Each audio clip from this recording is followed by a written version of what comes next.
Good morning, everybody. Welcome to the party. Today is Monday, August 18th, 2025. This is episode 943 of your Simply Cyber Daily Cyber Threat Brief podcast. I am your host, Two Thumbs, all smiles, Dr. Gerald Auger, and over the next hour, me, you, Mondo Avila, Ernesto, my fave, Carrie with the wrecking ball getting a job, Augusta Delgado, Stones fan out in Arizona. Guys, we are all going to be sharing the top cybersecurity news stories of the day alongside Gary Sergiatis, Mary Ellen Kennel, Kayla Kavanaugh. Oh my God, so many great Simply Cyber community members just crushing in here. Over the next hour, we're going to go through the top 8 stories in cybersecurity. We're going to go through the headlines, get the surface level information, and then I'm going to do everything within my power to deliver value to you by going beneath the headlines and applying the 20 years of experience I have in the industry to distill out additional insights, things that you can use to drive cyber risk reduction for your business stakeholders, things you can use in a job interview to absolutely just wow the interviewer. And of course, we are joined by the Simply Cyber community directly above my head. Hashtag Team SC in chat. What does that mean for you? Guys, we are a rich, robust, diverse, amazing community with so much experience. I bet you if we tallied it up, it'd be like over 1,000 years of cybersecurity experience. And what we do with that is people drop their thoughts, their comments, their insights, tools, techniques, tips, guidance, all up in chat. So this is a unbelievable value train, and my friend, you've just hooked your car up to it. Choo-choo! Let's leave the station and get the value. Now, I wanted you to know of the stories that are coming up, I literally have no idea what is going to be there. Do you know why? Ain't nobody got time for that. That's right, ain't nobody got time for that. So we're going to be figuring it out together as we go. I'm pretty excited about it. I hope everyone had a wonderful weekend. I'm not going to lie, dudes. Low-key, it felt like a 3-day weekend to me somehow, which is like ultra rare, but I'm digging it, I'm loving it, and we're off and running on a beautiful Monday morning here in the Low Country. Now, I do want to say shout out and thanks to the stream sponsors, those who enable me to bring the heat to you every single weekday morning at 8 a.m. Eastern Time, starting with Barricade Cyber Solutions, starting with Antisyphon Training. Antisyphon Training is disrupting the traditional cybersecurity training industry by offering high-quality, cutting-edge education to everyone, regardless of... Well, hold on, what? Phil Stafford, I can't read? Wait a minute, what? Listen, Antisyphon Training, they've got training for days, and I want you to know that in 9 days, Blue Team Summit is coming around the corner. This is a one-day virtual conference. You can register for free and attend this. Half of the speakers at this conference, I'm not exaggerating, half of the speakers at this conference are Simply Cyber community members. That's because we rock. Come learn, share experiences, network with each other, and pick up a few new skills, all for free $99. Antisyphon Training, oh my God, what is this? Antisyphon Training's Blue Team Summit. I'm going to drop a link in chat below as always. All right, definitely want to say thanks to them and thanks to Delete Me. Guys, you may or may not know that Delete Me, I've been using Delete Me for probably close to a year now. I'm enjoying it. Some of you in chat have Delete Me, you know what I'm talking about. Delete Me makes it easy, quick, and safe to remove your personal data online at a time when surveillance and data breaches are common enough to make everyone vulnerable. Data brokers make a profit off your data. Oh, thanks, Phil Stafford. Your data is a commodity. Anyone on the web can buy your private details. This can lead to identity theft, phishing attempts, harassment, all those things nobody wants. But now you can protect your privacy with Delete Me. As someone with an active online presence, privacy is really important to me. I tell you guys on the regular, I've got a wife, I've got children, I have a personal life. I'm all about service. I'm all about helping, mentoring at scale. But like, let's be honest, like that privacy, personal choices, these are things that I would like to choose who has access to that information. like my home address, my phone number, and stuff like that. And when data brokers have it, it sucks because someone can just buy that data. So Delete Me helps me manage that online privacy. Take control of your data. Keep your private life private by signing up for Delete Me now at a special discount for Simply Cyber listeners like you. Get 20% off your Delete Me plan when you go to joindeleteme.com/simplycyber. Use promo code simplycyber at checkout. The only way to get 20% off is to go to joindeleteme.com/simplycyber. You can see it on the stream here. And enter code simplycyber at checkout. That's joindeleteme.com/simplycyber, code simplycyber. Giddy up on that. All right, guys. Hey, every single day of the week has a special segment. And do you know what Mondays are? Mondays are Simply Cyber Community Member of the Week. Sponsored by ThreatLocker. Sponsored by ThreatLocker means they pay me money, which means I take some of the money and I give it to the Simply Cyber community member, either in the form of an Amazon gift card or Simply Cyber merch. Steve Young was our current community member of the week. At the mid-roll, we'll introduce you to this week's community member. I don't know if she is in chat or not, but I'm super excited, and I know all of you will be equally pumped to recognize her for all of her contributions.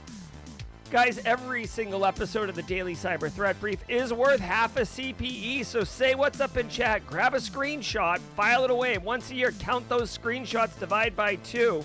It's as easy as that. You can get up to 120 CPEs.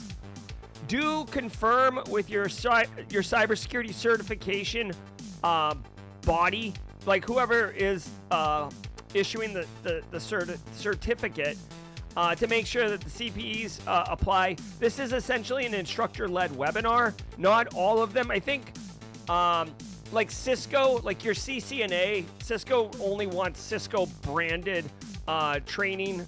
It seems like a cash grab, but that Hansel's hold on, right now. Cash grab. Great cash, homie. Yeah, so be careful. But for a lot of them, ISACAs, ISC2, CompTIA, those type of things, just say what's up in chat, grab that screenshot. All right, hey, listen, I'm going to do the ThreatLocker ad read really quick. While we're in chat, I'm going to say hello to all of you, but do me a favor.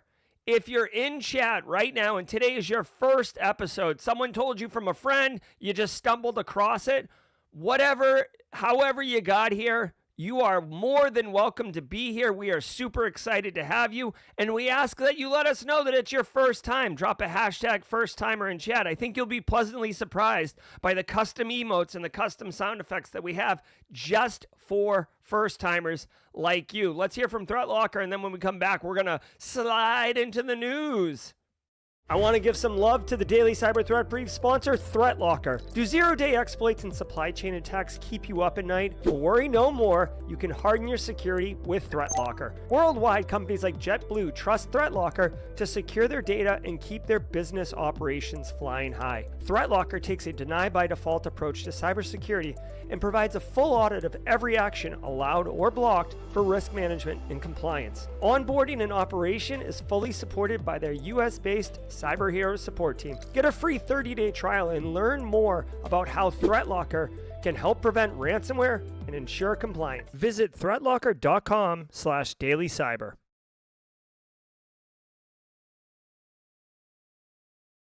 All right. We're about to get into it, but I do see some first-timers.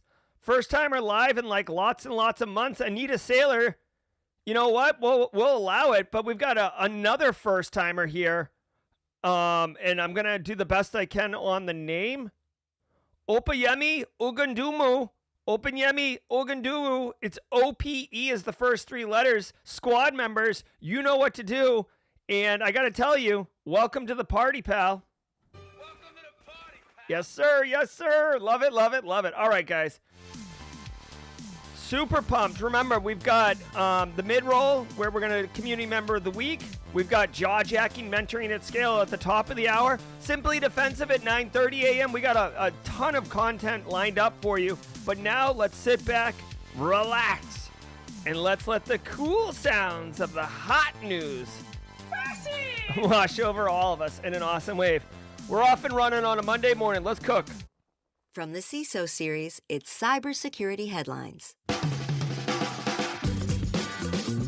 These are the cybersecurity headlines for Monday, August 18th, 2025. I'm Steve Prentice. Cisco warns of maximum severity defect in firewall software. According to an advisory published by the company on Thursday, this flaw affects the company's Secure Firewall Management Center software and could, quote, allow unauthenticated attackers to inject arbitrary shell commands and execute high-privilege commands, end quote. The flaw was noticed during internal security testing, and a patch has been released. Cisco's product security incident response team is currently not aware of any exploitation of the vulnerability, but an update or mitigation is strongly advised. Yeah. All right, whole bunch of things here. First of all, You gotta patch it. you gotta patch it, okay? So very first thing is if you are running Cisco Firewall Management Center software, right? Cisco is a big boy, enterprise grade, high-end networking technology, okay? There's different tiers of technology stacks, right? Cisco is definitely in that S tier, the A tier, depending on if you're Gen Z or Gen X or millennial or whatever. So there's a great possibility that you have this in your environment. They said that active exploitation is not currently happening that they're aware of. So we do have a window here of time to patch it. So this is an edge device. Edge meaning it's internet facing. It is a security appliance, which is, elevates its level of severity or of priority. This is not something you just kind of like rip down, fix, and then push back up. Like you probably have to do this through a maintenance window unless you have some type of redundancy in place. Depending on what your business continuity situation looks like, you may have kind of pass-through capabilities on this. It's worth noting from a business continuity perspective, this is a great little case study. Normally, you might be like, oh, I want business continuity. I want high availability all the time. Give me all the things, Jerry. You can do that, but it costs money. That's the trade-off, right? Basically money. Straight cash, homie. So if you're going to buy a second firewall to put in, parallel so you can fail over to it, good for you. That's twice as much money, though. And when you go to the CFO and you're like, yeah, we want to buy a second firewall that isn't really ever going to be used unless that, just in case. They're typically like, we're actually going to spend that money on something else. So that's what I would tell you about that. Now, the next thing I want to point out, and I love this, is that Cisco is doing internal pen testing on their own appliances and security. This is a great practice, and yet another reason why you can point at Cisco and say, oh, this is a high-end enterprise grade solution, because they're investing in their own tech stack basically to be hardened. So that's a great sign, right? So you may or may not want to add that to your third-party vendor questionnaire, right? If you're doing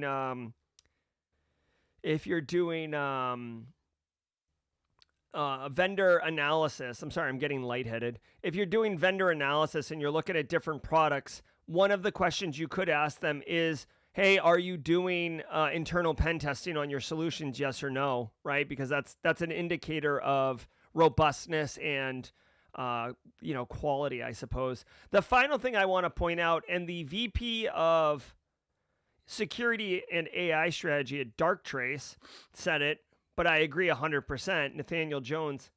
This is something that if you're looking to break into the industry, you should absolutely memorize this. If you already work in the industry, it's good to be remembered. Anytime, and I quote, anytime you see remote unauthenticated command injection, you should be concerned. I'd add further to this. Anytime you see remote unauthenticated command injection on edge devices specifically, you should be very concerned. Remote means from anywhere in the world. Unauthenticated means exactly what it sounds like. You don't need creds.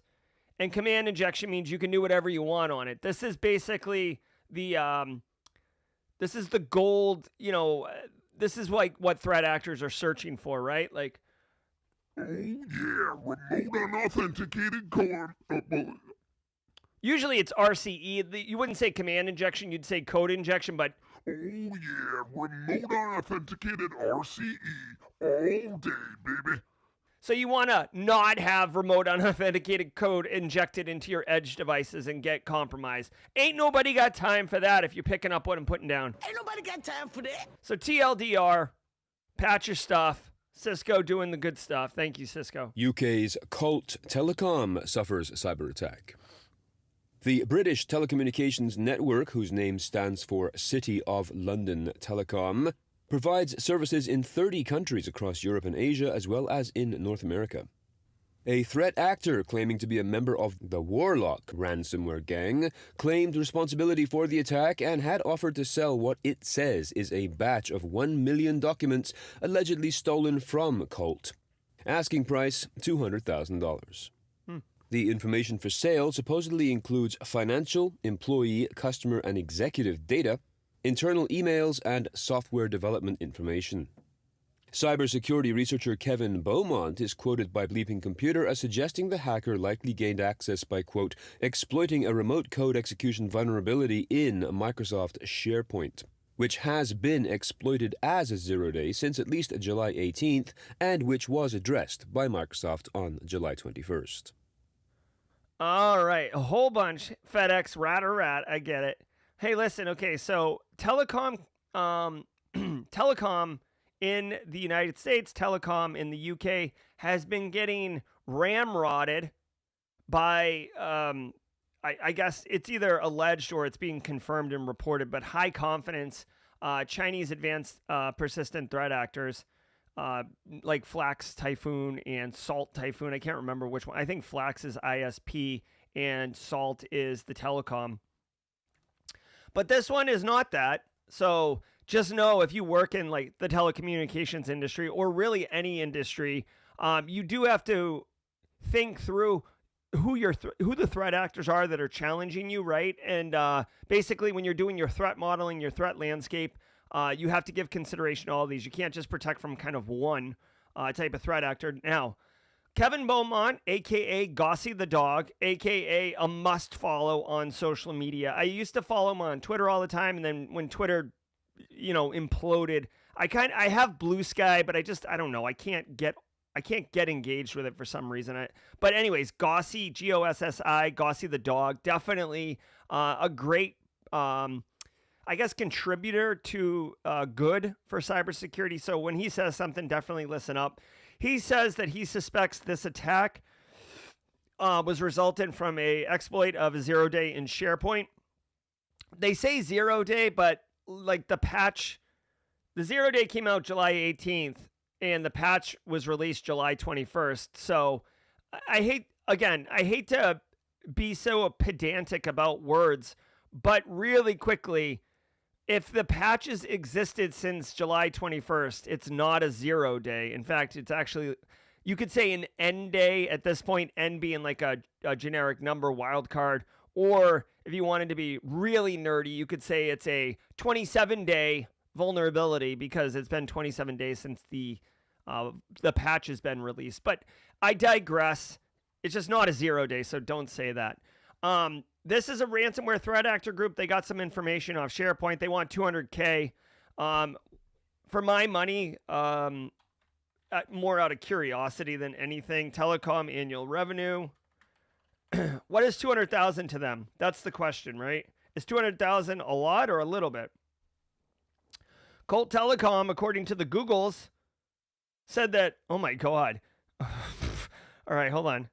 Straight cash, homie. Colt Group increased their revenue 32%. Is that good? Is that something we like to do? 32%? Jeepers, man. 2.2 billion euros. Now, I don't know the conversion rate, but per employee, they make revenue of $500,000 per employee. So if you work at Colt Telecom, might be worth asking for a raise. But $500,000 per employee, and they made $3.8 billion last year. So $200,000, honestly, that's pretty low stakes. I could see them getting this. Now, I don't recommend one way or the other on paying a ransom. as far as I'm concerned, I think you should not pay a ransom unless it's going to cause your business to go out of business, right?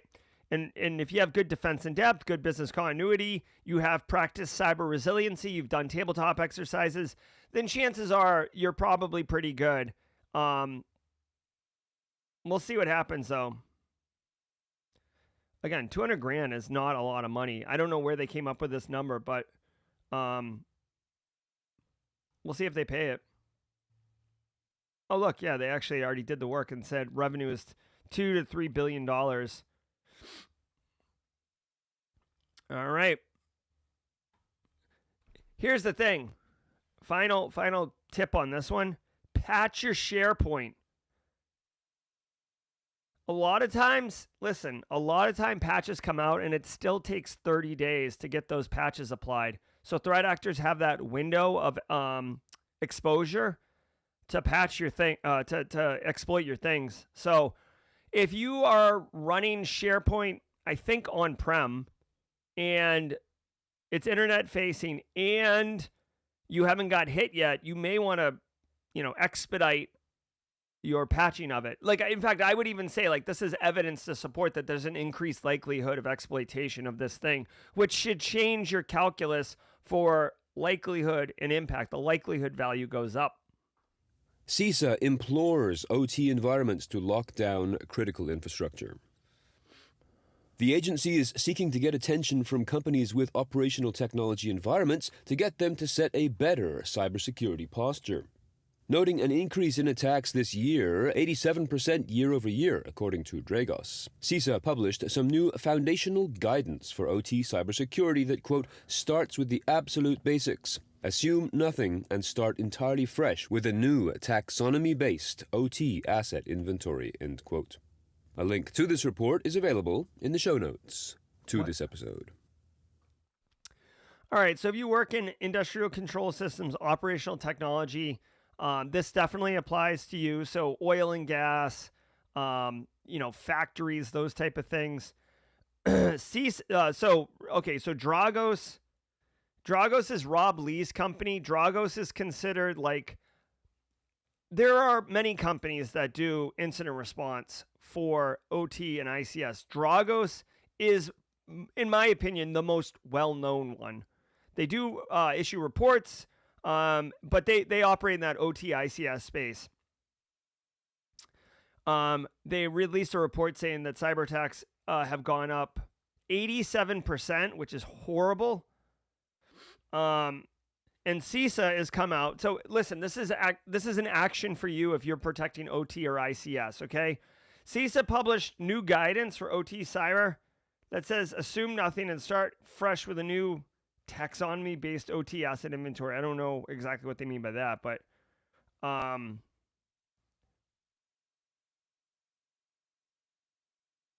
don't know, dude. Here's my thing. I would love to get Don Weber and Tom Van Norman's thoughts on this. Don Weber and Tom Van Norman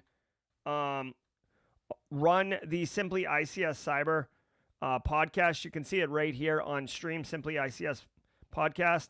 This would be a great question for these two guys. Like, is this even feasible? Here's the thing. The government can issue best practices and guidances and everything. The reality is much different. What the government is suggesting here is start over completely, start from scratch, start from zero, and build up. Some of these systems have been in place since the 70s, the 80s. A lot of times you have field engineers who are like, this is unfair to judge them this way, but like it's kind of stereotypical. There's a lot of like roughnecks. There's a lot of like hard hat wearing engineers who know exactly how all the technology works. They know exactly how everything's operating, and they kind of see cyber as like, like get out of the way, right? But as OT and OT get more integrated to allow for reporting and remote management and all those things, the attack surface increases, and because of that, we're seeing an 87% increase in attacks on these OT infrastructure. So I don't know. I don't know if this is feasible or not, but they're saying this is how to do it. So I guess I would just say if you're in a position of like CISO or director of cyber ops for OTICS at an organization, or you have OTICS in your organization and you've kind of treated it as like something that you'll just deal with later, this is some top cover support to help drive those initiatives, that agenda, if you want. Scammers use ghost tapping for retail fraud. A report released Thursday from researchers at Recorded Future's Insect Group describes a crime technique called ghost tapping, in which, quote, stolen payment card details are uploaded onto a burner phone and used in person to purchase goods, end quote. This is currently being used by Chinese organized criminal groups in Southeast Asia. The gangs first use social engineering, phishing, and mobile malware to steal victims' card information and then intercept one-time passwords. The phones are then offered for sale on Telegram channels where criminal syndicates buy them and then use hired mules to make purchases with the phones.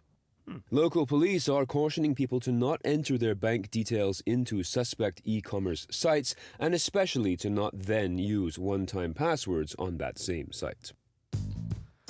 Wow. All right. I mean, this is like insane. This seems like a lot of work. Again, I'm not here to tell you how to commit cybercrime, but like it's like anything else, man. The more friction you add, the more complicated the attack, the more problems there are with it, and the more effort it is to get the same amount of money. This one's nuts, dude. So basically, you guys are aware, touch to pay, right? Like you do it at the grocery store, maybe at the gas station, whatever. You have like your phone and you use NFC to like basically touch to pay. Maybe use your Apple Watch, right? Whatever. Scammers have figured out that they can intercept that somehow, and not necessarily the NFC, but the data itself. Initially, victims are getting tricked into installing malware on their phone. Okay, so there you go. There's your first mistake. You're installing malware on your phone. Then the threat actors are able to pull that information out of your phone somehow, and this is where it gets complicated. They load the stolen information onto another phone that is essentially a clone of your phone, and then they sell the cloned phone to whoever wants it, and they can make purchases. Now, I don't think that the cloned phone can make phone calls or anything. It's like literally just like a clone of your credit card in your wallet, right? And it's just replaying it essentially. Now, it does say that one-time passwords can get intercepted somehow, but like literally there's like a physical media here where a criminal would have to buy a phone, clone like your cards onto that phone, put the phone for sale on Telegram, sell the phone to somebody, ship the phone to somebody. That somebody then has to take the stolen phone and go make a physical in-person purchase using this tap to pay thing. To me, it's like, Jesus, man. Like, I'll just stick with ransomware or whatever. You know what I mean? Like, but be aware, this is targeting Southeast Asia. So I know Triple D is in the Philippines and stuff. So some of the community would be at risk here. If anything, I think that this is an interesting security awareness opportunity, because more and more people, mainstream people, are using tap to pay in their daily lives. So if you can like wrap a learning opportunity around that tap to pay being stolen, but like to me this is kind of on the same level. It's not nearly the same thing at all, so don't misunderstand me. But this is kind of like SIM swapping, right? Like you can explain SIM swapping, people can get their head around it, but like I don't know if you're really going to be introducing controls into your organizational environment around this particular thing. I would just educate people around not installing malware on their mobile devices. Like, question where your apps are coming from. Like, don't download some cracked version of RuneScape onto your Android phone from megaupload.ru or something, okay? Huge thanks to our sponsor, Conveyor. Have you been personally victimized by portal security questionnaires? Conveyor is here to help. Endless clicks, bad navigation, and expanding questions stacked like Russian nesting dolls all add up to hours of your life that you'll never get back. With Conveyor's AI-powered browser extension, you can open a portal questionnaire, scan for questions, and watch it auto-populate your answers back into the portal without the copy and the paste. See how this is done at www.conveyor.com. That is CONVEYOR.com. All right, dude, someone call Nick Barker. We are right at 8:30. I love it when we do that.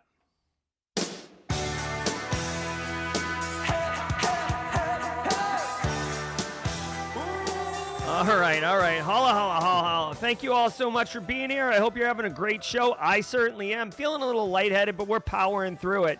I do want to say thank you, all of you. Anita Sailors for coming back. Who's Brad for being here? That's right. It is RuneScape, guys. Thanks to the sponsors. Delete Me, Antisyphon Threat Locker, and Barricade Cyber Solutions. Guys, go to Fortify365.com right now and check it out for yourself. If you are running Microsoft 365, M365 in your environment, if your business runs on M365 and you have not properly configured the security controls on it, what are you even doing? You're literally taking on risk and exposed attack surface for no reason. Microsoft is glad to charge you $20 a month per person in your environment and offer you all of the security configuration, but they don't configure it by default. You have to do it, and if you don't know what you're doing, you might either A, screw it up, or B, not do it at all. Get with Eric Taylor, get with Barricade Cyber Solutions, have the call, at least have the call, and say, hey, what can you do for me? This is a M365 configuration that can help protect you today from tomorrow's threats. I'm telling you, take advantage of this. All the links are in the description below for all the stream sponsors. I do encourage you to go click on them, check them out, see what's cracking. Every single day of the week has a special segment, and Mondays is Simply Cyber's Community Member of the Week. Anita Sailors, I know you've been gone for a minute, but we've kept doing this, so hopefully when you were here before, it was still there. This is a sponsored segment. It's sponsored by ThreatLocker. They take a denied by default approach to application security, and we at Simply Cyber take a village approach to community. That's why I'm so glad to be able to award a $100 Amazon gift card or $100 worth of Simply Cyber merch, whatever she chooses, to our Simply Cyber Community Member of the Week, ladies and gentlemen, Kathy Chambers. Now, Kathy Chambers, the reason I've selected her as the Community Member of the Week, she has come on in the last 3 months, really inspiring people. She started doing content, putting herself out there to build relationships, to network. She's crushing it. She's getting her PhD. She has kids. She does travel sports. She has a full-time job. And she started making content. Kathy is, in my opinion, delivering massive value in a very obvious way and in an implicit way by inspiring others. So, ladies and gentlemen, your Simply Cyber Community Member of the Week, Kathy Chambers. I love it, I love it, I love it. Now, as we are wont to do, let's get our la la la la's on. Alpha Sierra is going to lead us off. Here we go, here we go. Feel it, let's go. Get your little head bob going if you feel it.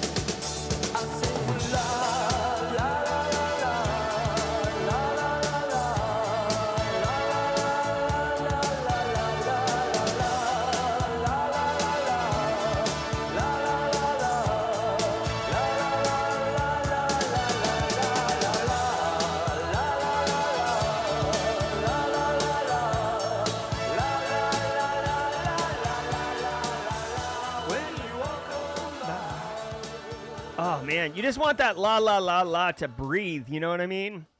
All right, great work, everyone. Let's finish strong, huh? Back half of the show.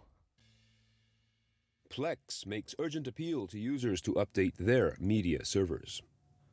The Plex media platform, PLEX, sent out a notification to some of its users on Thursday to update their media servers due to a recently patched security vulnerability. The flaw affects only certain Plex media server versions, but applying the update is considered urgent. The patch can be downloaded from the Plex server management page or the official downloads page. All right. Plex is a very popular media server solution. Oh, there's Kathy Chambers up in here. Good to see you, Kathy. Congratulations on being the community member of the week. Plex is a really popular media server, and you got to patch it. Simple, straightforward. You gotta patch it. I do want to point out that there was a massive Plex vulnerability, like maybe a year ago. Someone fact check me on this. It was like I feel like it was a year ago that resulted in pretty significant compromises. So, this is not unprecedented, right? If you are running Plex servers, you should do it. Now, let me give you a little, let me tell you something. Let me give you a little extra here. You may think that this is for personal use only, and there are a lot of home media servers that use Plex, right? But I can tell you, at organizations, large and small, it is not uncommon to have these media servers.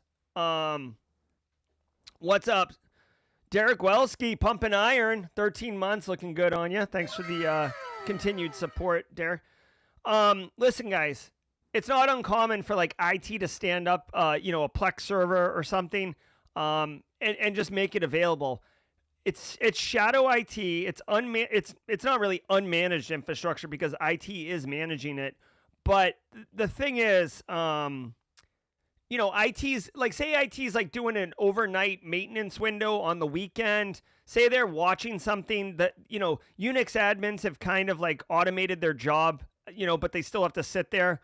They will watch movies. They will watch Dragon Ball Z, etc. Right? So my point is, you may actually have Plex servers on your network and not realize it because IT has stood it up. Justin Gold provided me some insights here. Yes, the LastPass hack, which was a major news story, was the initial infection was through that Plex software getting compromised. So, thank you, Justin. Just reiterating, this is not whatever. It's just a home media server. What's the worst that could happen? It can result in a massive, multi-billion-dollar company getting compromised fully. And just, a lot of people left LastPass because of that hack, okay? Department of Justice seizes assets from creator of Zeppelin ransomware. The U.S. Department of Justice. Whoa. Philip Young just casually dropping in chat. I start my first IT job today for UVA. Philip Young, we recognize that. Congratulations, dude. Man, just completely casually dropping it in chat. No big deal. Justice has announced the seizure of more than $2.8 million in cryptocurrency from suspected ransomware operator Yanis Alexandrovich Antropenko. He was indicted in Texas for, quote, computer fraud and money laundering and was linked to Zeppelin ransomware, a now defunct extortion operation that ran between 2019 and 2022.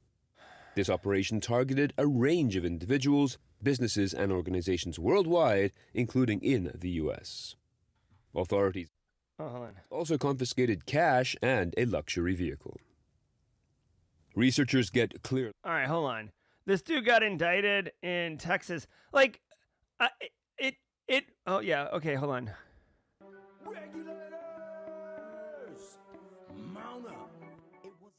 It continues to stun me. I don't think I'll ever get comfortable or ever get desensitized. If you are going to commit cybercrime, you cannot. If I was going to become a cyber criminal, okay, I would move out of the United States. These cyber criminals that live in the U.S., it blows my mind. It blows my mind. Okay, Anita Saylor is asking, when will you be offering new trainings and where would I find that information? Go to academy.simplycyber.io, Anita. We've actually got tons of training in there. And we're doing community workshops. If you guys remind me, ask me at Jawjacking. Michelle Khan is running our next community free workshop on August 26th. Just remind me. I'll forget. All right.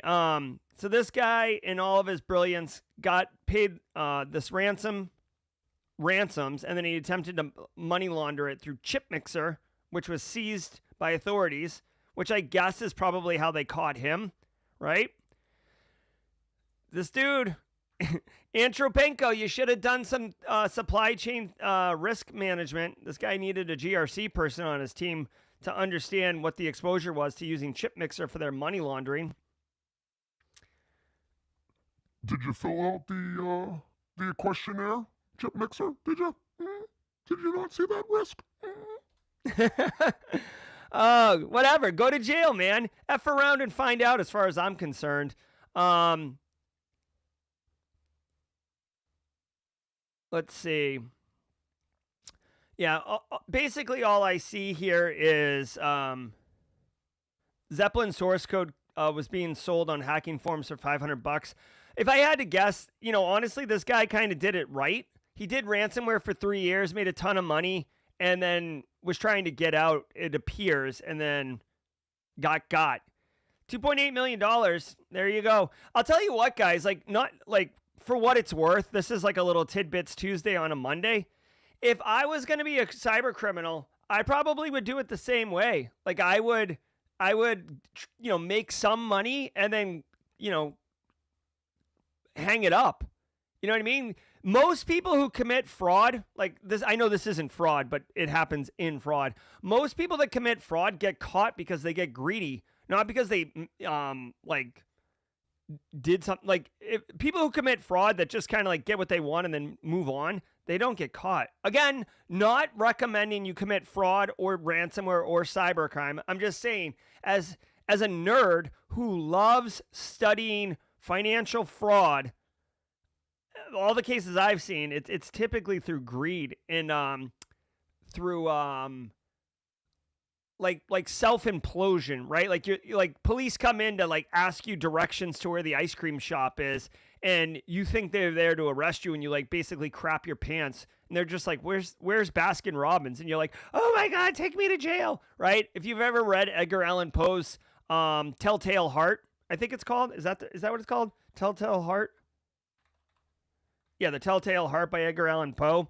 That is exactly how a lot of people get caught for financial fraud. Look at Ermac 3.0 Banking Trojan.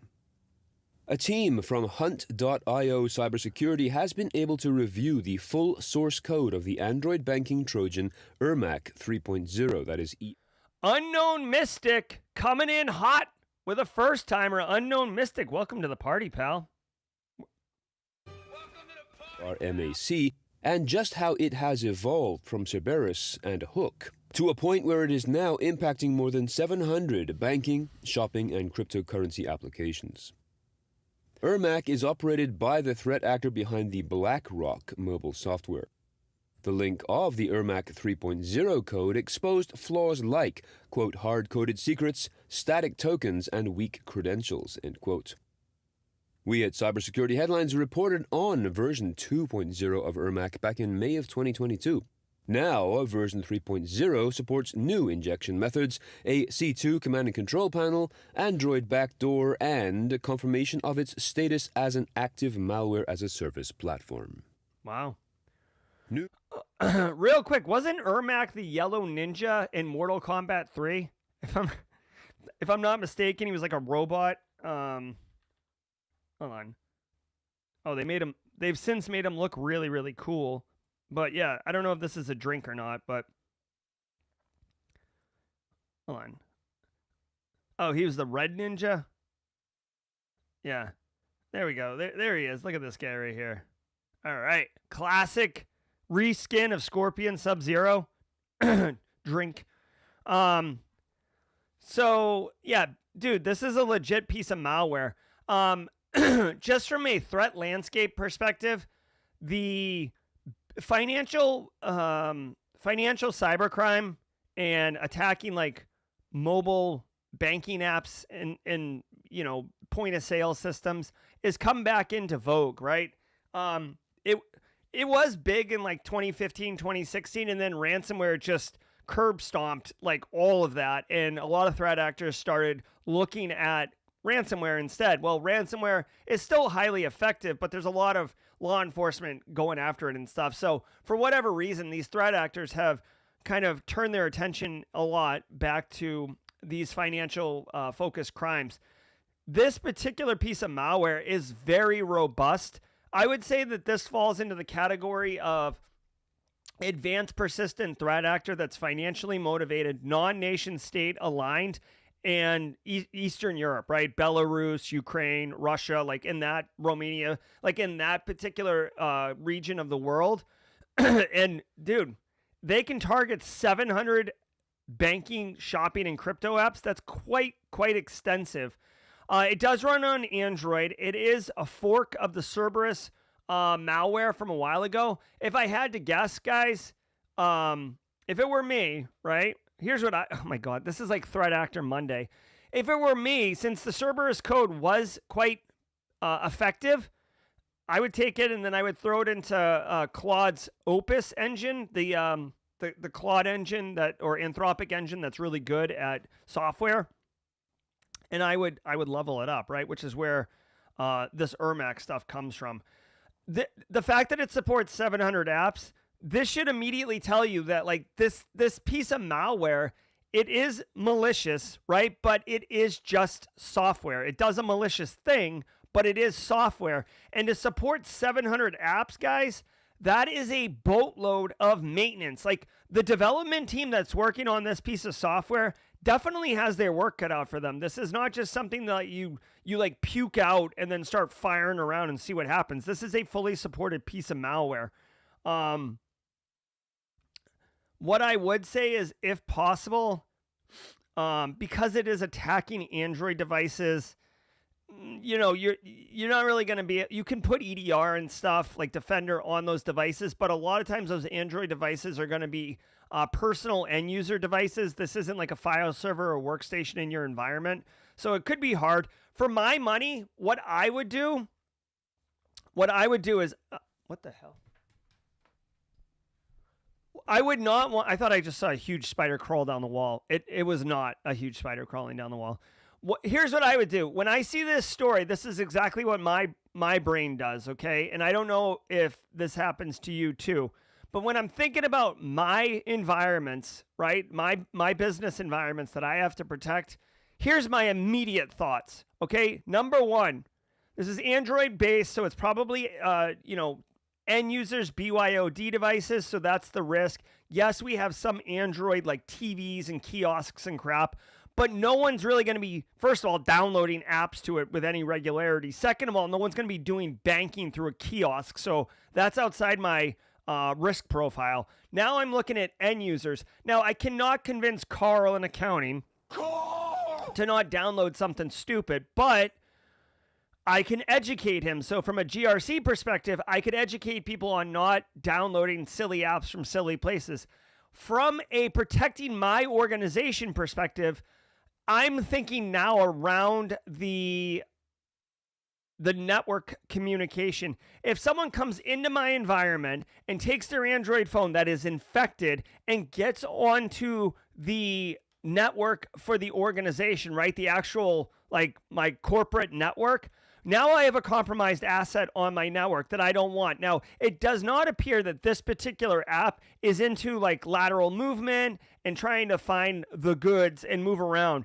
However, I don't want to take that risk, right? So what I want to do is find devices that appear on my network that have been compromised to this, which means I need to find IOCs or indicators of compromise associated with this Ermac 3.0 software at the network level. So what I would do, and again, I'm doing this live. I don't prep for this, so I don't even know if this is going to work, but Ermac 3.0, indicators of compromise, and let's see if we can get some network layer stuff.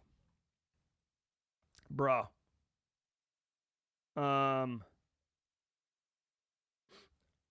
Let's see. Hunt.io blog. Let's see. IOC. Indicator. All right, so they have host-based observables. Again, this is the endpoint, so I'm not really going to be looking at these things, okay? These are the network ones. This is what I'm going to be doing threat hunting on. So you can see they have these Ermac panels. The panels are where like the C2s are reporting into. The exfiltration server is where your data is going. You can see here they have the explicit IP address. They have the ASN, which is basically the network node at the top, the backbone. I don't really care much about that. You could just use it to confirm, okay? But these IP addresses, you can change IP addresses, but this is what we currently have. So you definitely want to make sure that you don't have any devices in your environment talking to these devices. You might also be able to see using fingerprinting that a node on your network is an Android device. So you can have, this is a bit more like nuanced and dynamic, but you could shun Android devices on your network to a like basically a network segment that's like designed for like suspicious devices, right? So more complicated network topologies. If you have network segmentation, right, which you should, you can have a VLAN that's just for like naughty devices, not necessarily compromised, but like whatever. You could shun those Android devices to that one to make sure that they aren't moving around and finding your sensitive assets, okay? Couple different options there. HTTP 2 vulnerability allows for denial of service attacks. According to researchers at Deepness Lab, a new attack technique called Made You Reset could be explored to conduct powerful denial of service attacks.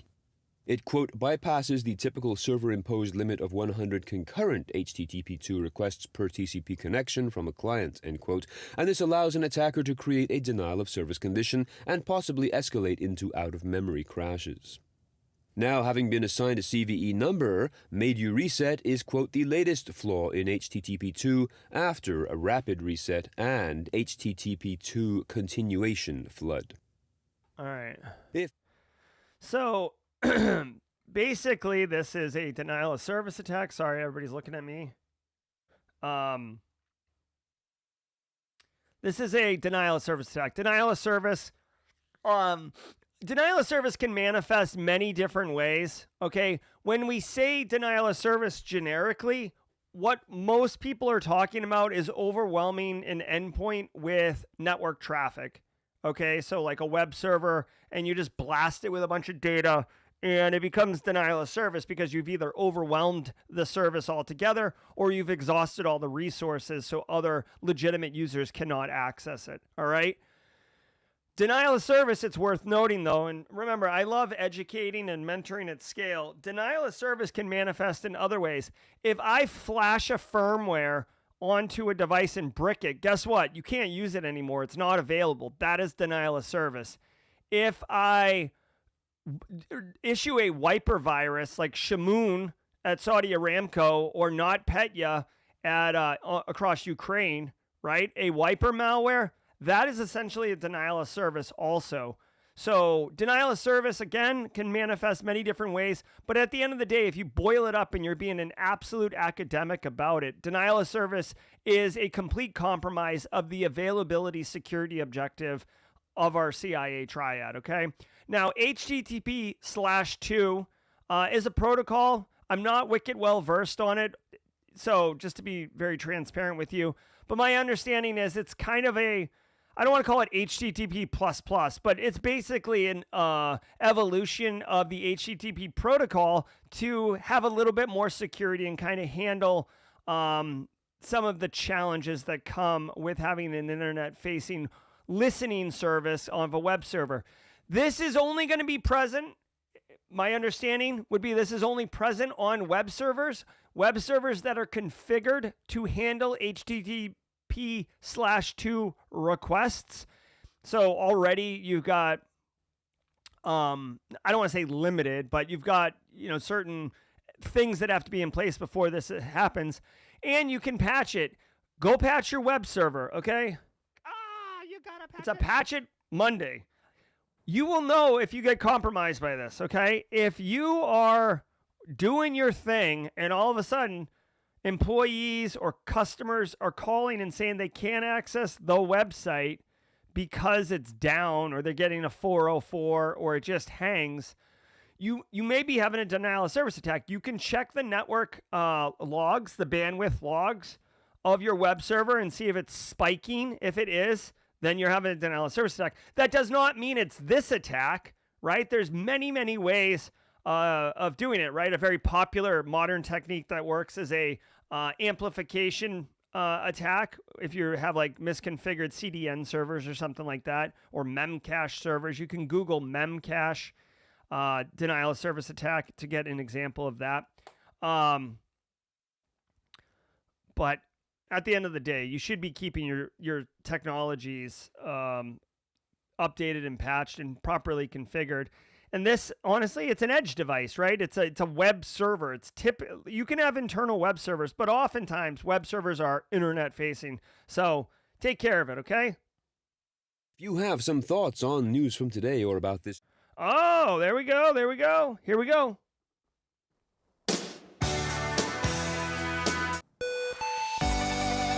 All right.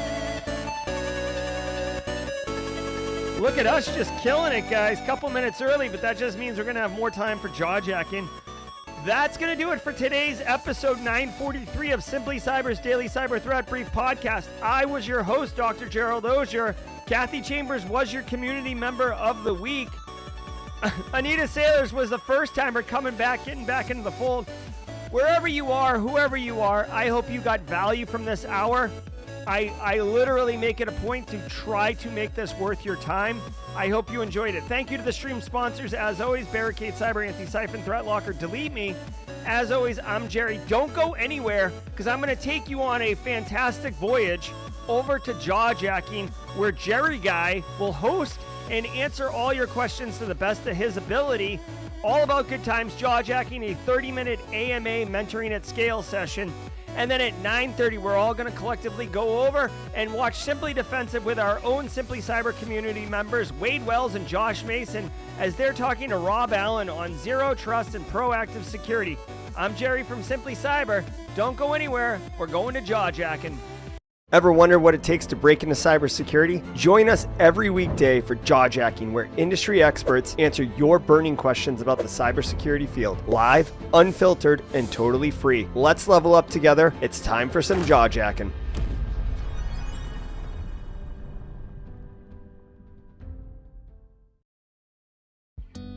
Hey, what's up, everybody? Welcome to the party. My name is Jerry Guy.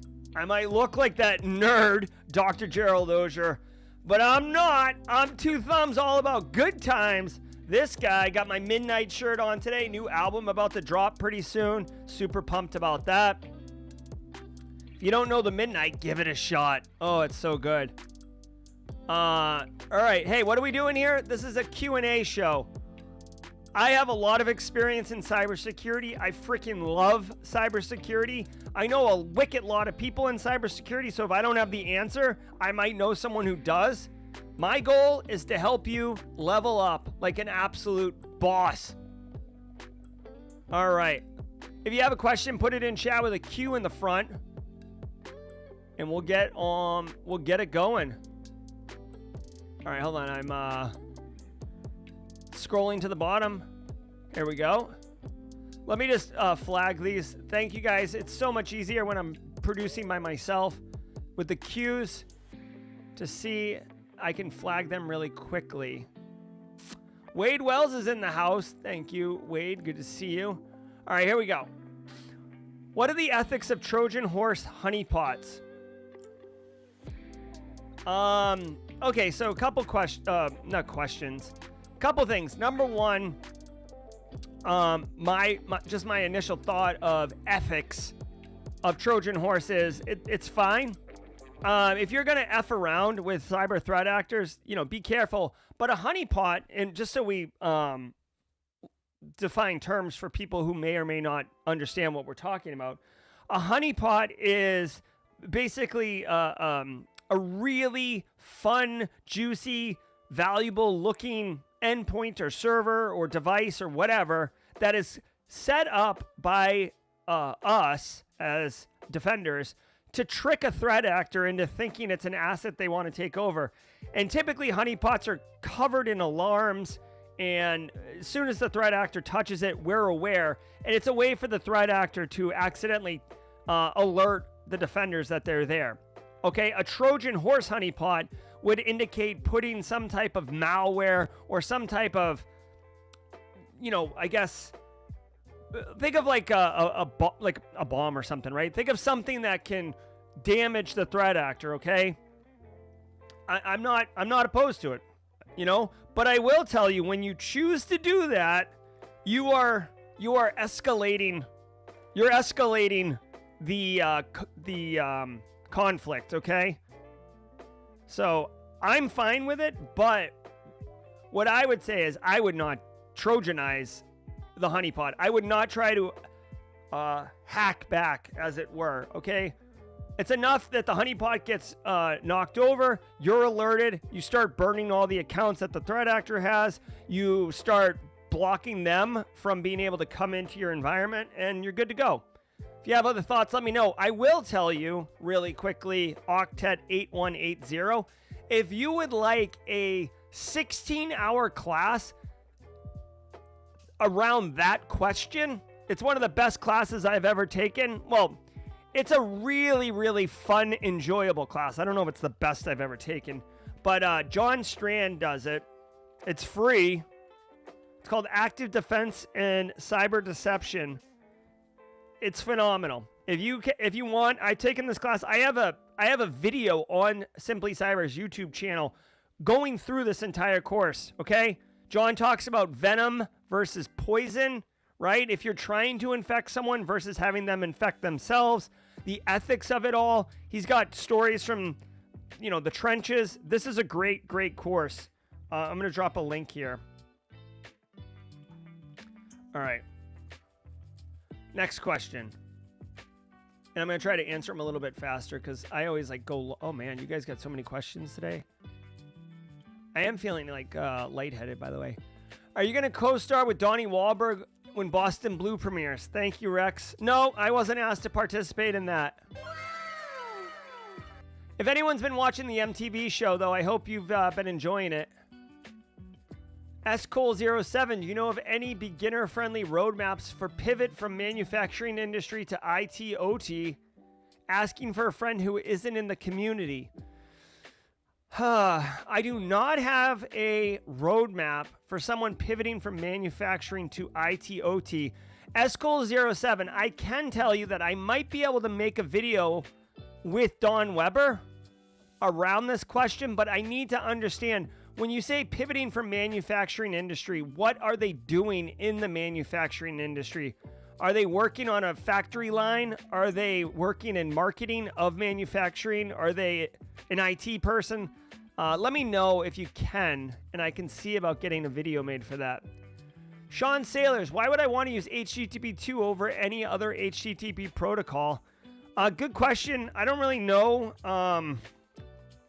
what the deal is with HTTP 2. I don't even know when it came out or anything. I just asked AI really quickly, what's the benefit? What's the benefit of HTTP 2? Faster page loads, reduced network latency, more efficient resource utilization. All right. So basically, no surprise. This is not a security upgrade. This is a performance and end user experience upgrade. That's why you would HTTP 2. It makes a better experience for your end users. Not not more secure. Next question. I have a small security team, but I see the need for GRC on your team. Heck yeah, Steve. Yes, sir. Any recommendations or materials that will help me convince leadership to open a GRC position? Yeah, I mean, if you want, Steve, if you look at NIST cybersecurity framework, they just NIST cybersecurity framework 2.0 just added a 6th section called governance. It's a function, and within that governance section, there is explicit outline of having staff in place at certain roles, and they have one as a CISO, but that is a GRC function. So that's what I would say around that. Like, basically, if you want to, like, to me, the argument is, listen, we can take cybersecurity and mature it, right? It's not just a little function of IT. We're not just putting out fires. We want to be proactive. We want to build a program that is actually proactive, risk averse, and elevating the overall cybersecurity posture for the entire business. And that role is a GRC person, right? And again, I don't know what your team's doing, but if you, based on this question, you don't have a GRC person on the team at this time, you are probably kind of doing GRC stuff, Steve. But if you guys are just hyper-focused on the IT side of things, you could argue that you're missing a key component of the business interface section. If it were me, I would wrap it around building an information security program and actually proactively reducing risk that's targeted for your business, and that role is GRC. Plus, you could talk about security awareness, the delivery of that. You could talk about third-party questionnaires, which I'm sure you guys are getting a lot of. You could talk about interfacing with business partners, general counsel for like insurance type stuff. Hopefully that helps. Let me know. Augusta Delgado, can you talk about threat modeling in DevSecOps? Are there any potential tools that you recommend? So DevSecOps is definitely not my strong, is not an area I'm strong in. There is a lot of as code, right? Wade Wells talks about detection as code, or I think it's Wade talks about that, detection as code. Hayden Covington, maybe I'm getting him confused with Wade, talks about detection as code. Lima Charlie talks about detection as code, right? Or there's infrastructure as code, right? So when we're talking DevSecOps, you're talking CI/CD pipelines. I typically think of DevSecOps as securing DevOps itself, right? As far as threat modeling goes, again, I don't know any tools. If anyone in chat has tools they recommend, please recommend. I've never had to secure a DevOps pipeline. But when I think threat modeling, here's what I would think. First of all, you got to look at what industry are you in, right? Are you just in software, or are you in manufacturing, healthcare? Like, where are you doing the DevSecOps, right? So first you got to look at the industry and what region of the world you're in, right? So then you can begin to threat model, right? Right now, what's going on in Israel, Gaza, Palestine, that whole thing, like, that's increasing, or that's dynamically changing the threat model, right? In the United States, certain political factions are getting increased targeting, so the threat model changes, okay? So you've got to figure out that. Once you figure out that, Augusta Delgado, then you got to look at your actual DevOps pipeline and say, okay, like, where in this pipeline is there risk? Where could it be attacked? Is it internet facing? Are you in AWS? Like, are you using Git, right? Like Git, Git to house your code? You've got to look at all those things and then begin to understand where attacks could come from. Yes, phishing emails can come in and stuff like that, but is your actual source code repositories at risk? Is there, what is your internet facing attack surface? Like, where's your exposure? Okay. And then basically you take your threats and then what your exposure is and like kind of where your gaps are and stuff. And then you begin to overlap them. And to me, this is where the threat model comes in. It's like, okay, we've got this kind of risk over here. Then we have these particular threat actors that are likely to go after, say you have like 10 risks, right? Just to be generic. You have these 10 areas of concern, but these threat actors typically are going to be going after these 3 areas. That is where you would prioritize your energy, your resources, your focus. We just become best friends. Yep. This is why MITRE ATT&CK is so valuable with the taxonomy, because it allows you to understand where's the overlap between your current, attack surface and the threat actors. Rex with a super chat. Thanks, Rex, so much. Talking to leadership, always tie things back to money. Give stats about how much money GRC role will save. Yeah, 100%. You've got to talk money. You've got to talk finances. You've got to use terminology that they want to hear. In fact, like that's actually a part of a GRC role itself. All right. Straw Hat Sex says, I listened to answer my question. Followed up on last week and started streaming yesterday. I did hack the box machine learning, content making, and live is different beast. Any advice, Sensei? All right, so there's a lot in this thing. I think what you're saying is you are live streaming hack the box machines to create content, deliver value, begin personal branding, all that stuff. That's what I think you're saying. Live is definitely a lot. I've been doing live for years, so I don't want to say I make it look easy, but just you do it enough times and it becomes a little bit easier. What I would recommend you do here, number one, make sure that your screen share is zoomed in a lot. A lot of people make mistakes. Like, look at this. This is huge on my screen right now. A lot of people make mistakes where, like, I can read this, right? On my monitor. I'm looking at it. I can read it. You cannot read it, which makes it a terrible experience for people who are attending your live. So you have to zoom in way more than you think you do. Ain't nobody got time for that. Oops. Second of all, make sure you're talking to chat. Have a chat window open on the side, right? I can't really show you my setup without screwing everything up, but just believe me, I have the chat window up. I have chat on stream right there. Talk to your chat. Okay? I like playing music.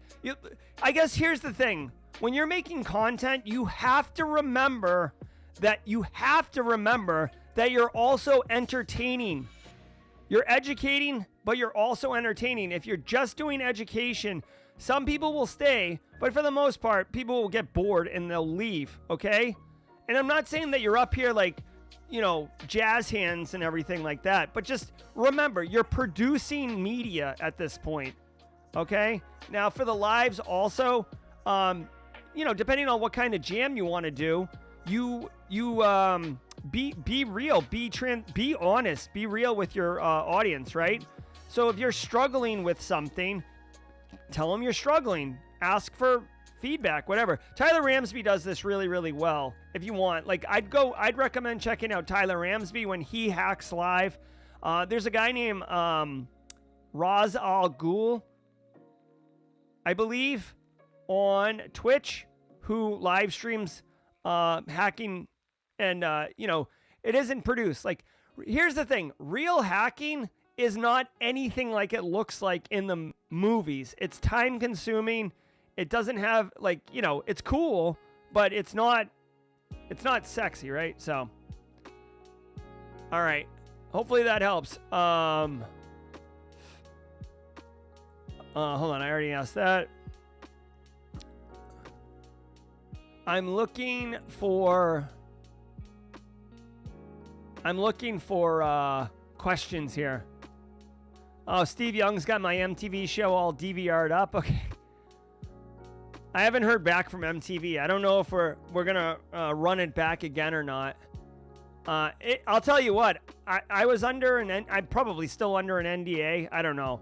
I was under a really serious NDA, like an NDA that had like a really huge financial penalty associated with it. So if I do go back and film more MTV, I won't be able to talk about it. But if you see me streaming from Atlanta, it could be a coincidence. How do you personally avoid burnout? Do you take breaks during the year? Cyber Risk Witch, great question. I like to admit that I am probably not a role model for people on dealing with burnout. I have twice in my life, I have suffered real burnout. It's insane. In the way that burnout manifests for me personally is that my brain stops thinking. It's very scary. Like, I just can't think.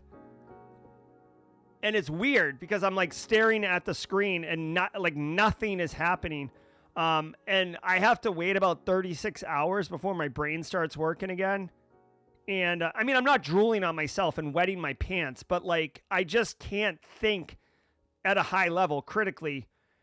It's scary, honestly. And it's probably the worst thing, too, is because as soon as my brain starts working again, I immediately dive right back into work because I'm like, I missed 36 hours of productivity. I will tell you, I love my kids and my wife, Cyber Risk Witch. So it's not necessarily avoiding burnout, but like I try not to work after 6 p.m. So like I have a pretty, like if you've worked with me in the past, you know this. I have a pretty firm, like I end at 6 and I won't schedule meeting. Occasionally I'll schedule meetings for after 6, but I typically don't. And I try to be really present with my family. I like playing video games. I suck at them, but I enjoy playing them. And I like listening to audiobooks. So that's kind of where I'm at.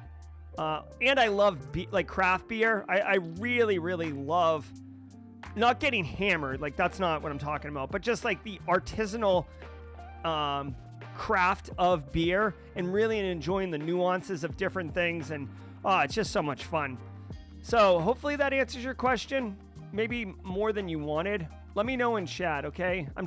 Here's the thing. I'm trying to be really transparent and honest and real with you guys. And sometimes I'm not sure if I'm hitting the notes that you're asking me, right?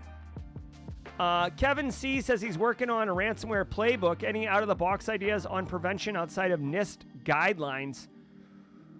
Ooh, on prevention. I mean, you know, good detection engineering, right? If you can have your EDRs tuned to like basically identify the actual execution of ransomware and intercept it, that's pretty good.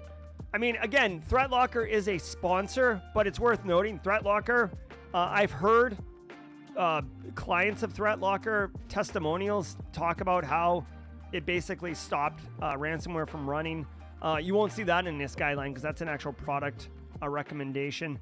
Another idea, it's not prevention, but it's like kind of minimizing detection. Like tabletop exercises. I know that it's not a technical solution, but tabletop exercises are pretty good at making sure you can respond swiftly and quickly to these type of events. Educating end users not to download dumb stuff, honestly. Network segmentation, Kevin, is another good one. Network segmentation, you can prevent the spread of the ransomware pretty well. Hey, Jerry, how can I get hands-on experience with Splunk? Trying to be more marketable on my resume. Simply Curly, a.k.a. Lauren. If I'm not mistaken, Splunk used to have free training at certain levels. I know Wade Wells is a huge Splunk fanboy. Is he here still? Hold on. I'm asking Wade Wells in chat if there's Splunk training options. I'm almost positive you can get like entry-level Splunk training and like a Splunk certificate for free. I remember years ago I did it. So I don't know if it's still a thing, but like it was with Splunk. Yeah, look, because remember Splunk makes so much money. It's ridiculous how much money they make. Cisco bought them for like billions. Splunk wants you to know how to use Splunk because Splunk wants you to go to work and tell your boss to buy Splunk because it's what you know how to use. All right, see right here. This is where I would go, Simply Curly. I would go directly to the source, and I would get their training, okay?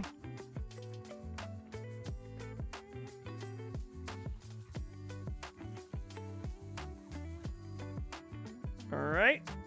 There we go. Let's keep cooking.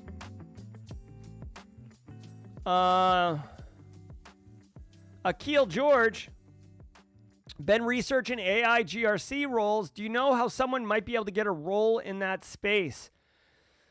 Oh, honestly, I mean, this is like an emerging role. You probably won't see many like AI GRC job postings, but I would think getting well informed on AI, getting well informed on the risk exposure AI presents. There's two things that you could check out. And Akil, the reason I'm telling you these things is so when you go to talk to someone about helping do GRC work around AI, you can be speaking to all of the work you've done that would absolutely equip you to be able to do that role. And the two things that come to mind, this is going to be a lot of work. Guys, I am like really getting lightheaded here. AI, MIT. Oh, 1 second.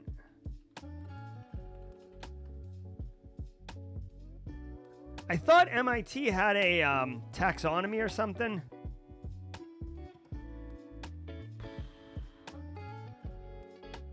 I can't remember. There's like a risk framework for AI, I thought. Look at, so this is a AI cybersecurity course from MIT, super legit. Another thing I would point out is OWASP released a Gen AI top 10 for large language model applications, okay? I would get familiar with these 10 because when you're talking GRC and you're talking about what needs to be secured and how secured things can be, if you can just rattle off these 10 concerns, these 10 areas, like prompt injection everyone thinks of, but you're like, yo, what about data and model poisoning? What about unbounded consumption? I don't even know what that is. But if you read these 10, it's going to give you 10 pieces of ammunition to just bust out. Because here's my thing, Akil George. For me, if I was trying to get an AI GRC role, I wouldn't go looking for the role.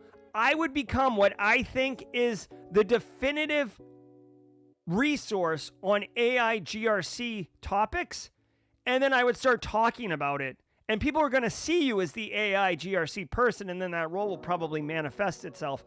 Also, to reinforce your own learning, I would strongly recommend you start making content, blog posts, LinkedIn, YouTube, like whatever, around AI GRC things specifically. And for those who didn't know, just as a kind of it seems not on brand, but it seems timely to revisit this. I have a GRC analyst masterclass on. No, I appreciate everybody. I'm not sitting, I'm standing. I appreciate everybody's concern. I'm just powering through this. This is how I do it, right? I'm just powering through. I've got 8 minutes left of delivering this content, and then I'll go eat a granola bar or something like that and get some water. But I am getting lightheaded for real. I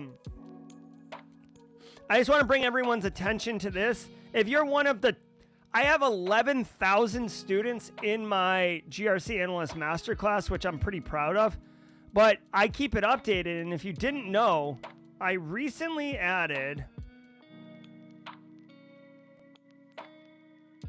an AI component to it. Where is it? AI? Where is it? Did I not publish it? Oh, it's right here. Tabletop exercises are your friend. Okay? This is it. I don't call it AI, but this is an entire new lecture in the course that I made, and it's exactly how you use AI and how to build a tabletop exercise and how to do all the things. So if you already own this course, make sure you check this out because it's a 45-minute lecture. It's an absolute deep dive in tabletop exercises, and I think it's pretty great. If you don't have the course, check it out. I encourage you check it out. But for those who already do, I just want you to know that there's extra value there. All right. Lucas F says, as someone who's trying to switch careers, how do you find mentors online to steer you towards the best practices? Well, Lucas F, you're here, right? I'm not saying choose me. I'm just saying, like, I'm an example of a content creator that's mentoring at scale. There are lots of them. What I recommend is don't necessarily, again, work towards what you want, not what you think you need in order to achieve that. Right? Like, let me rephrase that, okay? You're looking for a mentor, right? To switch careers in IT cyber. Don't walk around going, are you a mentor? Are you a mentor? Can you mentor? Join some cybersecurity Discord servers. Ask some questions. See who's answering them. And if they give you good information or people reiterate it or whatever, or you watch Simply Cyber Daily Cyber Threat Brief, you join Jawjacking, you see people like Daniel Lowry, Fleetus Poston, Jesse Johnson, right? You see the Kathy Chambers, you see this content out there, and you're like, yes, this person. They told me to go check out Try Hack Me's CDSA, and I did it. They told me to go look at Eric Capuano's So You Want to Be a SOC Analyst lab, and I did it, and it was great. Go back to those people. Tell them, hey, you told me a month ago to go check out Eric Capuano's So You Want to Be a SOC Analyst lab. I did it. It was amazing. Thank you. The person who told you to do it, if you took action and you came back to tell them that you took action and that you appreciated it, that person's going to be so geeked up and turned on to want to help you more. There is a really odd anomaly that I've detected in the cybersecurity industry where people who reach a certain level of expertise, I want to say it's around 7, 8, 9 years of experience, they naturally want to give back to junior people. I don't know what it is. It's not universal. It's not 100% of everybody. It's not like you get 7 years of experience and you wake up and you're like, let me help people. But on balance, there is a lot of people who have senior level of experience that want to mentor and help people. Also, Lucas, I want to point out that a mentor doesn't have to be like a full-time job. Like, I used to think personally that mentors were like Obi-Wan Kenobi and Anakin Skywalker, or Obi-Wan Kenobi and Luke Skywalker, right? I thought this was like you like handcuff yourself to someone and they're your mentor. That is not the case. You can have like multiple mentors. You could have mentors that are just kind of like, just in time, right? Like you work with them for like a month on something and then that's it, right? I've been mentored by people and then turned around and mentored them because we had complementary skills and we could learn from each other. Okay, so don't get. I don't know if you had this problem. I don't know if other people had this problem, but I had a complete misunderstanding of what mentors were because no one told me. Simply Curly, does Splunk site have a tutorial? Yeah. Yes, they have tons of training. They will take you from 0 to hero. All right. It's Lavincia. It's always great to see you, Lavincia. I want to strengthen my understanding of global risk posture. What resources would you recommend learning from this concept? Okay, well, I mean, number one, staying current on the current news is important. Like, so you can see the global impacts, right? For example, today we talked about ghost tapping in Southeast Asia. We also talked about a telecom in England getting compromised by the Warlock ransomware. We talked about the Zeppelin ransomware threat actor being indicted in Texas. Okay, so if you're going to see the big picture, you've got to consume a lot of information across many, many different countries so you can see kind of the macro level things. Also, you need to stay current on global regulations, right? So if we're talking about, oh my God, what was the thing recently? I hated the name of it. It was like the United Nations Accords, but it had a stupid name. But there was recently like oh my God, my brain isn't working.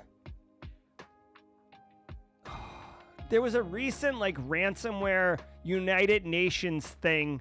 I can't remember what it was. It was super dumb though. The name was dumb. The intent was good.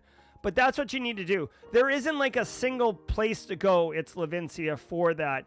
If you want one other place to go that would be central is MITRE ATT&CK's framework, and you could go into groups and read about all of those different threat actors and see what they're doing. But remember, like Microsoft Windows is 80% of operating systems in business environments, maybe 90%.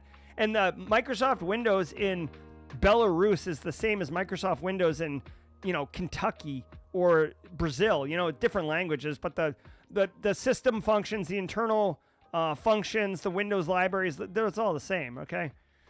Ooh. I am fading, guys. Wow. All right, we are almost there. It's going to begin shortly. I'm Jerry from Simply Cyber. I hope you guys had a great time today. I want to thank all of you for being here.